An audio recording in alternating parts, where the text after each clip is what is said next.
चलिए पहला प्रश्न देख लेते हैं। पहला आपके पास, जब कोई बच्चा अपनी समस्या का समाधान स्वयं करने लगता है तो उससे कौन सा गुण विकसित हो जाता है?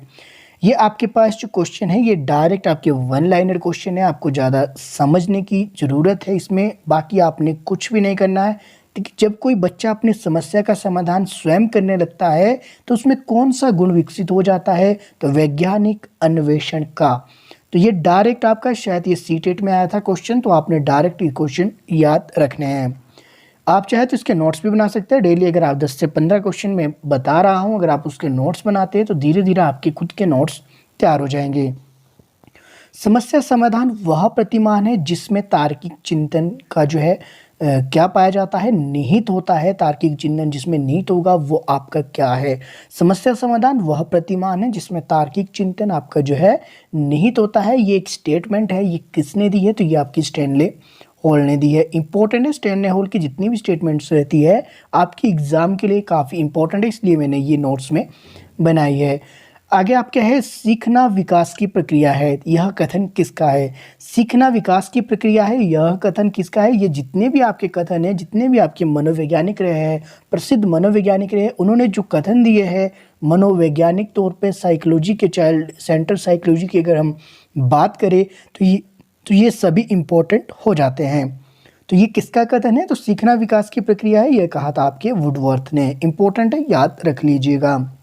सीखने के उद्दीपक अनुक्रिया सिद्धांत के मुख्य प्रतिपादक कौन है? तो सीखने के जो उद्दीपक यानी कि उद्दीपन के जो अनुक्रिया सिद्धांत के प्रतिपादक आपके कौन है? तो ये आपके थॉर्नडाइक है। और थॉर्नडाइक ने आपकी कौन सी थ्योरी दी है? मैं काफ़ी समय से आपको ये थ्योरीज के हर क्वेश्चन हर वीडियो में बता रहा हूँ, कमेंट कीजिएगा। थॉर्नडाइक ने आपकी कौन सी थ्योरी दी है जो अनुक्रिया सिद्धांत की और जो है आपको डायरेक्ट जो है चिन्हित करती है? अगला प्रश्न देख लेते हैं। अगला आपके पास किस आयु वर्ग के शिशु के संवेगों पर वातावरण का प्रभाव पड़ता है? तो किस आयु वर्ग के शिशु के संवेगों पर जो वातावरण का प्रभाव देखने को मिलता है? तो शिशु के जो संवेगों की अगर हम बात करें तो वातावरण का प्रभाव हमें देखने को मिलता है। आपका जब बच्चा जो है 5 से 6 ईयर की एज के बीच में होता है तो उस समय जो अधिकतर उनके जो संवेग है, संवेगों पर जो है वातावरण का प्रभाव पड़ेगा और उसको जो है वो कंट्रोल करना, नियंत्रित करना जो है धीरे धीरे सीख जाता है। अगला प्रश्न देख लेते हैं। अगला आपके पास से किसी बालक में सबसे पहले भय तथा प्रेम के संवेग विकसित होते हैं। यह एक स्टेटमेंट है। तो ये स्टेटमेंट किसने दी थी कि सबसे पहले जो है बालक में भय और प्रेम के संवेग विकसित होते हैं? अगर आपको डायरेक्ट ये नहीं आता है, अगर आपको ये भी पता है कि बालक के जो बिहेवियरिज्म पर यानी कि उसके व्यवहार पे जो किस मनोवैज्ञानिक ने अध्ययन किया, तो आप सभी को पता होगा बिहेवियरिज्म फादर और बिहेवियरिज्म भी कहा जाता है, तो ये भी जे.बी. वॉटसन। तो जे.बी. वॉटसन जो है व्यवहारवाद से आपके संबंधित है। तो इन्होंने व्यवहार का जो अध्ययन किया, तो आप इससे भी थोड़ा सा अंदाजा लगा सकते हैं तो ये स्टेटमेंट किसने दी है। अगर आपको बिल्कुल नहीं आता तो इस तरह से आप जो इसके आंसर लगा सकते हैं, अदरवाइज आपको जो है याद तो ये करनी पड़ेगी क्योंकि ये स्टेटमेंट है। स्टेटमेंट या किसी की भी हो सकती है, ऐसा पर्टिकुलर नहीं है कि ये स्टेटमेंट जे.बी. वॉटसन ने ही दी होगी। आगे देख लेते हैं। आगे आपके पास आपकी कक्षा में 2 छात्र नेत्रहीन हैं, उनको पढ़ाने के लिए आप किस लिपि का प्रयोग करेंगे? तो यहाँ पे आपका जो है मनोवैज्ञानिक तौर पे आपको जो है ये जानने की कोशिश की जा रही है कि आप जो है क्या जो है आपको पता है कि किस लिपि के द्वारा पढ़ाया जाएगा नेत्रहीन छात्रों को। तो इसमें आपको जो है ये आपका क्वेश्चन जो है स्टूडेंट सेंटर ना होकर ये आपका टीचर सेंटर है। इसमें टीचर की जो है दक्षता की बात की गई है, क्या टीचर को ज्ञान है नेत्रहीन छात्रों को किस तरह से पढ़ाया जाएगा, तो उस हिसाब से ये क्वेश्चन आपका पूछा गया है। तो आपकी कक्षा में 2 छात्र नेत्रहीन हैं, उनको पढ़ाने के लिए आप किस विधि का प्रयोग करेंगे? तो इसके लिए करेंगे आप जो है ब्रेल लिपि का। तो ये आपका बिल्कुल सही हो जाएगा। इंपॉर्टेंट है, आपको ये याद रखना है। इसकी बाकी के ऑप्शन मैंने इंक्लूड नहीं किया, डायरेक्ट आंसर किए ताकि जो आंसर आपके माइंड में सेट हो जाए। आगे देख लेते हैं। अगला प्रश्न की ओर चलते हैं। यदि आप एक शिक्षक हैं तो विशेष आवश्यकता वाले बच्चों को शिक्षा कैसे उपलब्ध करवाएंगे? क्वेश्चन बिल्कुल सिंपल है कि आपकी बात की गई है। ये मान लीजिए कि अगर आप एक शिक्षक हैं तो विशेष आवश्यकता जो स्पेशल नीड जो आपके चाइल्ड होते हैं उनको शिक्षा आपको कैसे उपलब्ध करवानी चाहिए या फिर कैसे उपलब्ध कराएंगे? अगर आपको ध्यान हो समावेशी शिक्षा की बात की जाती है तो समावेशी शिक्षा में क्या कहा जाता है कि सभी को जो है एक समान शिक्षा प्रदान की जानी चाहिए। तो उसी आधार पर इसका आंसर की बात करें, जहाँ ये क्वेश्चन आया था किसी क्वेश्चन पेपर में आया था, वहाँ से ये मैंने नोट डाउन किया है। तो इसमें कैसे करवाएंगे? अन्य सामान्य बच्चों के साथ, यानी कि सभी के साथ जो है उसको शिक्षा प्रदान करेंगे, उसको शिक्षा का जो है अवसर प्राप्त करेंगे, जो कि आपके समावेशी शिक्षा का एक महत्वपूर्ण पहलू भी है। इसको भी आप याद रख लीजिएगा। आगे चलते हैं। आगे आपके पास मोंटेसरी प्रणाली का विकास किस प्रकार के बालकों के लिए किया जाता है? तो मोंटेसरी जो आपकी प्रणाली है, मोंटेसरी मेथड है, तो ये आपका जो है ये किस तरह जो इसका जो विकास प्रणाली है, किस प्रकार के बालकों के लिए ये जो है प्रयोग किया गया है? तो ये मंदबुद्धि और सुविधाहीन बालकों के लिए जो मोंटेसरी मेथड आपका जो है डेवलप किया गया है। तो ये आपने डायरेक्ट इसको याद रखना है। आप सभी को पता होगा मंदबुद्धि बालक का जो आईक्यू लेवल कितना होता है, सामान्य बुद्धि बालकों का कितना होता है, विशिष्ट बालक होते हैं उनका कितना होता है। तो ये आप सभी को आई होप पता होगा। अगर नहीं है तो फिर भी मैं बता देता हूँ। सामान्य की अगर हम बात करें तो 90 से लेकर 120 तक ऐसा कहा जाता है कि जिनका आईक्यू 90 से 120 है वो आपके सामान्य बुद्धि वाले। वहीं आपका 140 से ऊपर अगर हम बात करें तो विशिष्ट बालक होते हैं। इसके अलावा जो मंदबुद्धि की बात करें तो जिनका आईक्यू आपका 70 से नीचे होगा वो आपके जो है मंदबुद्धि बालकों में गिने जाएंगे। अगला प्रश्न की ओर चलते हैं। अगला है आपके पास व्यक्तिगत भिन्नताओं को समझने का प्रयत्न सबसे पहले किया था। तो यानी कि इंडिविजुअल डिफरेंस को जो समझने का जो सबसे पहले प्रयत्न है किस मनोवैज्ञानिक द्वारा किया गया? इंपॉर्टेंट क्वेश्चन है। इंडिविजुअल डिफरेंस से आपके क्वेश्चन हमेशा देखने को मिलते हैं। तो ये किसने किया था? तो ये गॉल्टन द्वारा किया गया था। इंपॉर्टेंट, इसको आपने याद रखना है। अगले प्रश्न की ओर चलते हैं। अगला आपके पास बालक अपने चारों ओर जिन वस्तुओं और परिस्थितियों को देखकर जो चिंतन करता है वह होता है।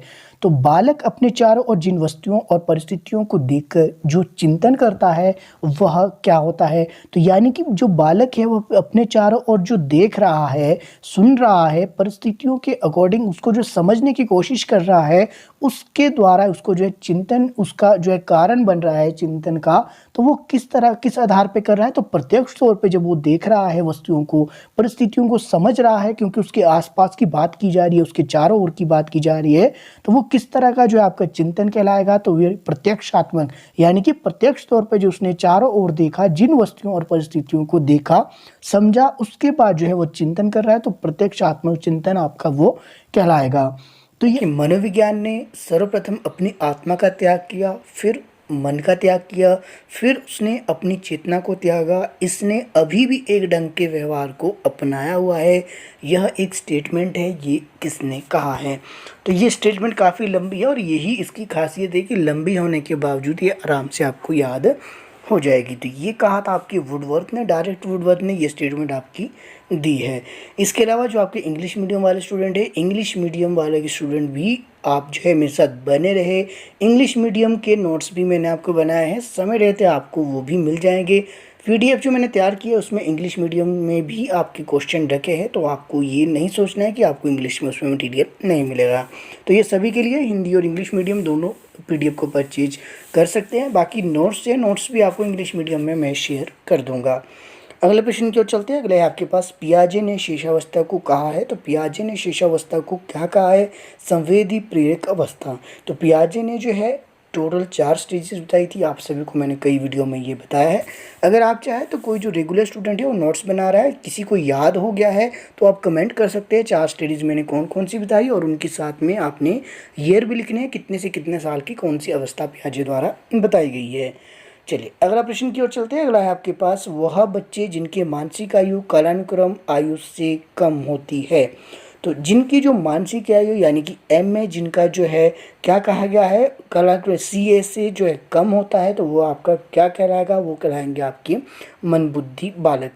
यानी कि उसकी जो वास्तविक आयु है यानी कि CA मानो उसका 8 वर्ष है, और जो उसका MA चला है यानी कि मेंटल एज जो उसकी चली है वो चली है 6 ईयर। तो जाहिर सी बात है कि सामान्य बुद्धि से उसकी आयु कम है, तो आपका मंदबुद्धि बालक आपका वो कहलाएगा। एस होलिंगवर्थ किस कार्य से संबंधित है? इंपॉर्टेंट क्वेश्चन है। इन्होंने काम किया था आपके गिफ्टेड चिल्ड्रन जो आपके रहे हैं उन पे जो है इन्होंने स्पेशली फोकस किया था। इंपॉर्टेंट है, ये आपने याद रखना है। सर्वप्रथम परिपक्वता शब्द का जो है प्रयोग किसके द्वारा किया गया था? सबसे पहले जो परिपक्वता शब्द का जो प्रयोग किया गया था ये किसके द्वारा किया गया था? ये किया गया था गेसेल द्वारा। इंपॉर्टेंट है, ये भी आपने डायरेक्ट याद रखना है। व्यक्तिगत विभिन्नता की अवधारणा के जनक है, तो व्यक्तिगत विभिन्नता इंडिविजुअल डिफरेंसेस की बात की गई है। इसकी अवधारणा के जनक किसे माना जाता है, तो गॉल्टन को इसके जो है जनक के रूप में माना जाता है। व्यवहार का जनक किसे कहा जाता है, तो ये आपको कई बार मैंने बताया, बिहेवियरिज्म, फादर ऑफ बिहेवियरिज्म की बात की गई है, तो जेबी वॉटसन आपके जो है फादर ऑफ बिहेवियरिज्म कहलाए जाते हैं या फिर कहा इनको जाता है। बालकों के विकास की किस अवस्था को सबसे कठिन काल कहा जाता है, तो ये आई होप आप सभी को पता होगा। तो किशोरावस्था को जो है सबसे कठिन काल माना जाता है किसी भी बालक के विकास की। तो ये आपने थोड़ा सा याद रखना अगर आपको नहीं पता है, वैसे उम्मीद मुझे है कि सभी को ये पता होगा। अगले प्रश्न की ओर चलते हैं। अगला आपके पास मानसिक आरोग्यता के विज्ञान को आरंभ करने का श्रेय किससे दिया जाता है, तो मानसिक आरोग्यता के विज्ञान को जो है आरंभ करने का श्रेय दिया जाता है C.W. बियर्स को। तो ये भी आपने नाम याद रखना है। आई होप पहली बार आपने ये क्वेश्चन देखा हो, लेकिन ये किसी एग्जाम में पूछा गया था इसलिए मैंने ये नोट्स में इंक्लूड किया है, मुझे इंपॉर्टेंट लगा। हो सकता है कि आपके सीटेट के एग्जाम में ये क्वेश्चन डायरेक्ट देखने को मिल सकता है। सृजनात्मकता व चिंतन के बारे में पहली बार विचार किसने किया, तो सृजनात्मकता और चिंतन के बारे में पहली बार जो विचार किसके द्वारा प्रस्तुत किया गया, तो गिलफोर्ड द्वारा। गिलफोर्ड ने आपका त्रियामी सिद्धांत दिया गया था, ये आपको लास्ट वीडियो में शायद मैंने बता दिया, 2-3 दिन पहले आपका ये मैंने करवा दिया है, शायद इंग्लिश में करवाया है, तो अगर आपको याद हो तो आपको ये करवा दिया है ऑलरेडी। गिलफोर्ड के बुद्धि संबंधी मॉडल में कुल कितने कोष्ठ या फिर कुल कितने खाने आपको देखने को मिलते हैं, तो 120 है। तो इसमें थोड़ा सा जो है ये देखने को मिला है कि अलग अलग बुक्स में जो है अलग अलग आपके आंकड़े देखने को मिले हैं, पर मुझे जो ज़्यादातर आंकड़े देखने को मिले वो 120 था। आपको इसको थोड़ा सा याद रखना है, इसके नियर बाय भी आपके देखने को मिल सकते हैं। इसमें थोड़ा सा असमंजस देखा गया है, जो आपके राइटर रहे साइकोलॉजी की बुक के उन सभी में थोड़ा सा असमंजन देखने को मिला है, अलग अलग जो आंकड़े सभी ने पेश किए हैं। लेकिन जो मुझे सबसे जो है रिलायबल लगा 120, क्योंकि 2 से 3 बुक्स में मुझे यही मिला, तो मुझे यही ठीक लगा। बुद्धि के समूह कारक सिद्धांत के प्रणेता थर्स्टन व केली है, ये डायरेक्ट आपने क्वेश्चन याद रखना है, इंपॉर्टेंट है आपके लिए। जितने भी थ्योरीज है इनके प्रणेता तो आपको याद रखने ही पड़ेंगे, जनक कहे, प्रणेता कहे, जो आपने कहना है इनके फादर कहे, आप सब कुछ आप जो है कह सकते हैं। 100 बात की एक बात है कि आपको क्वेश्चन याद रहना चाहिए।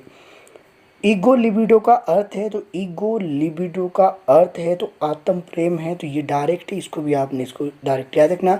आईडी को सुपर ईगो की वीडियो मैंने पहले ही बनाई है, मैंने उसमें कोशिश की अपनी ओर से समझाने की, आई होप आपको वो समझ भी आ जाएगा। जाइए प्लेलिस्ट में आईडी ईगो सुपर ईगो अलग से वीडियो दिख जाएगी आपको, उसको आप जाकर देख सकते हैं। मैं कोशिश करूँगा कि इस डिस्क्रिप्शन में लिंक दे पाऊँ, अगर लिंक नहीं दे पाया तो मुझे याद दिलाना कि आईडी ईगो सुपर ईगो का लिंक डाल दीजिएगा।